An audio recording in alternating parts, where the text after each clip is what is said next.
હવે જો મર્યાદા આપણને આટલી જ છોવાતી હોત અને મર્યાદાવાળા દર્શન કરે તો ઠાકુરજીની સેવા આપણી ફેલ જાય એવું હોત, તો કીર્તનની અંદર આ મર્યાદાવાળાઓ ક્યાંથી આવ્યા આટલા બધા? તમે કીર્તનની પુસ્તક ચેક કરજો કોક દી. આખી આપણી કીર્તન પ્રણાલી છે આખા વર્ષની. એકનાથજી એવા મર્યાદા માર્ગી વૈષ્ણવના કીર્તન પણ પુષ્ટિ માર્ગમાં સેવાની અંદર હરિદાસ કે સ્વામી શ્યામા કુંજ બિહારી હેરી હે આજ નંદરાય કે છે કે નહીં એમાં? તો જો આટલું જ આપણને હોત કે બસ બ્રહ્મ સંબંધી વૈષ્ણવ જ જોઈએ, તો આ એકે બ્રહ્મ સંબંધી નતા. આમના કીર્તન શું કામ છે પુષ્ટિ માર્ગમાં ભાઈ? જન્માષ્ટમી ને મોટા મોટા ઉત્સવના કીર્તનોમાં અન્ય સંપ્રદાયના જે મર્યાદા માર્ગીય વૈષ્ણવ ભગવદીય હતા એમણે સુંદર સુંદર પદ સિદ્ધ કર્યા. એ ગુસાઈજીએ સેવાની અંદર લીધા કે ઈ પદ બોલાય ને આ બાજુ સેવા થાય. જો આટલું બધું છૂતાછૂત હોત તો આ પદ લેવામાં ના આવત. એટલે એક વાત પાકી સમજો કે યદિ કૃષ્ણથી જોડાયેલો છે, વૈષ્ણવ છે, યાને કે વૈષ્ણવ સંપ્રદાયની કોઈની પણ દીક્ષા લીધેલો છે, એનું દર્શન કરવું કે પ્રસાદ લેવું એ પુષ્ટિ માર્ગમાં બાધક નથી. આ ખોટા માણસો છે જે આવી રીતે કહે છે. પાછો કારણ શું બતાવે? જો મંદિર કરો એટલે કોઈ પણ દર્શનમાં આવે, કોઈ પણ દર્શનમાં આવે એટલે અવૈષ્ણવના દર્શન થાય, અવૈષ્ણવ દર્શન કરે એટલે 6 મહિનાની સેવા ગઈ. આ મુદ્દો સમજો. યદિ થોડો પણ પ્રભુ તરફ ખેંચાયેલો છે તો જ એ જ દર્શનમાં આવે. બાકી કોઈ આસુરીઓ દર્શનમાં આવતા નથી ને એને ઇન્ટરેસ્ટ નથી આપણામાં. થોડીક જેમાં ભક્તિભાવ છે ને એ જ દર્શનમાં આવશે. અરે વૈષ્ણવને તો અહીં સુધી બને કે મંદિરનું કામ કરવા માટે સુતાર આવ્યો હોય અને તમે 4 દિવસ સેવા કરતા હો તો 5મે દિવસે એ સુતારે તમને કહે કે બેન જરા મંદિરમાં તમારા ભગવાન બિરાજતા હોય તો એની અમને જરાક ઝાંખી કરાવશો, પ્રસાદ દેશો તમે. આવું ઘણાને બને છે. પ્રસાદ માંગે પેલા કે શું કરો છો તમે? કે ભાઈ અમે અમારી સેવા કરીએ છીએ, કે અમને પ્રસાદ દેશો. તો પ્રસાદ માંગવું, દર્શનની ઈચ્છા કરવી આ પ્રેમની નિશાની છે. ને આવો સૂક્ષ્મ પ્રેમ પણ જો કોઈમાં હોય તો એ જ પ્રેમ ક્યારેક વધી શકે છે. એવો જો પ્રભુના દર્શન કરે તો એમાં કોઈ મોટું પાપ નથી થઈ જતું. જો પાપ થતો હોત તો ઓલા જતીપુરામાં સૂરદાસજી ઓલા શેઠને હાથ પકડીને દર્શન કરવા ઉપર લઈ ગયા. હવે અવૈષ્ણવ હતો, કાંઈ મતલબ નહોતો, એને ઉપર લઈ જવાની જરૂર શું હતી? પણ હાથ પકડીને લઈ ગયા ને શ્રીનાથજી સાથે એવો ભેટો કરાવ્યો કે મહાન વૈષ્ણવ થયો. આવી આપણે છૂવાછૂત રાખશું તો ક્યાં સુધી રહેશે? એટલે જ્યાં પ્રેમ દેખાય, જ્યાં પ્રભુમાં લાગણી દેખાય તે લાગણીને અવશ્ય સન્માન દેવું જોઈએ. બાકી ડાયરેક્ટ સીધી સેવા એ બ્રહ્મ સંબંધ લીધા પછી થાય, એની પહેલા ના થાય. ગામડામાં અમારે સૌરાષ્ટ્રના ગામડાઓનો એક કાયદો છે. મોટો મનોરથ હોય ને ધુવાડા બંધ કહેવાય. શું કહે ખબર છે? ધુવાડા બંધ એટલે હવે ગેસમાં ધુવાડા જ નથી થતા તો બંધ ક્યાંથી થાય ભાઈ? તમારે ગામડામાં કહેવાય કે ધુવાડા બંધ એટલે કોઈની ચીમનીમાંથી ધુવાડો ના નીકળવો જોઈએ, એ ધુવાડા બંધ કહેવાય. હવે તો બધા જગ્યાએ મોદી સાહેબે આંખ બળે એટલે ગેસ આપી દીધા કે હવે ધુવાડા બંધ ન ચાલે, હવે ગેસ બંધ રાખવો પડે. તો ત્યારે સામાન્ય જાતિના લોકો હોય એમને પણ અલગ આજની તારીખે પણ મોટું મનોરથ હોય તો એમની ભલે અલગ આખી પંગત બેઠે પણ એમને પ્રસાદ લેવડાવવામાં આવે છે. આપણા પ્રસાદ વિના ન રખાય. પ્રસાદ, દર્શન અને કીર્તન. જો આવું જ હોત તો 84 વૈષ્ણવ 252 ભગવદીના કીર્તન જ પુષ્ટિ માર્ગમાં હોવા જોઈએ. કેમ હિત હરિવંશજી મધ્વ સંપ્રદાય, મધ્વગૌડ સંપ્રદાયના આચાર્ય હતા, કેમ સ્વામી હરિદાસજી, આ બધાના કીર્તનો પુષ્ટિ માર્ગીય વાર્ષિક પ્રણાલીમાં ઠાકુરજીની સેવા અંતર્ગત બોલવામાં આવે છે. બોલો એટલે આ જેટલા ઊંઠા ભણાવે છે એનાથી ચેતી જાઓ. આપણે અહીંયા પ્રેમ, મહાપ્રભુજીનો આશ્રય, બ્રહ્મ સંબંધ અને સેવા તરફની આપણી લાગણી એનું પ્રાધાન્ય છે.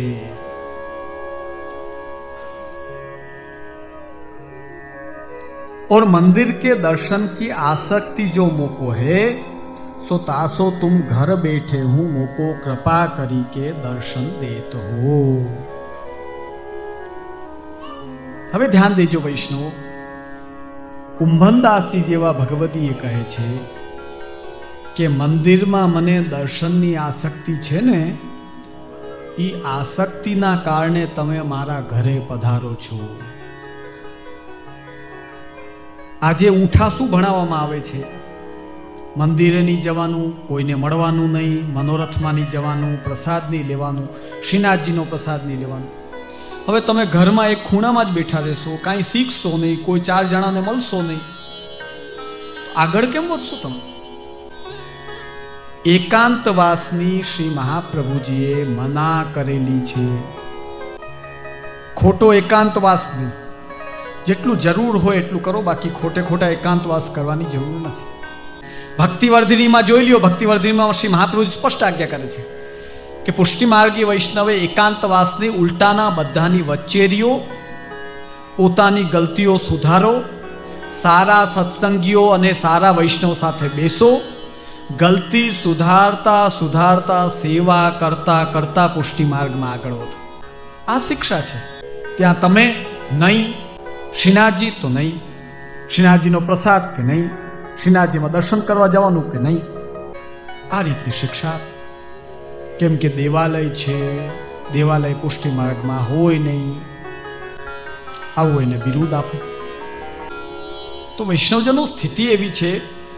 હવે આધુનિક સ્થિતિમાં પુષ્ટિ માર્ગ એવા દોરથી નીકળી રહ્યો છે, ત્યારે જો સાવધાની નહીં રાખો તો તમે બહેકી જશો.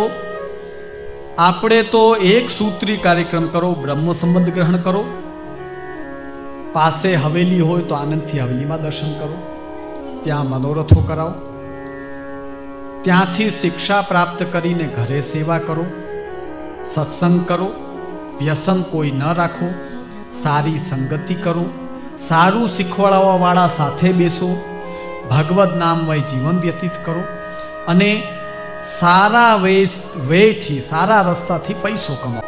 અને લૌકિકમાં જરૂર પડે જેટલો આવશ્યક હોય લગાડો. આ રીતે ચાલો. આ કલિકાલ આપણું કાંઈ બગાડી શકે એમ નથી.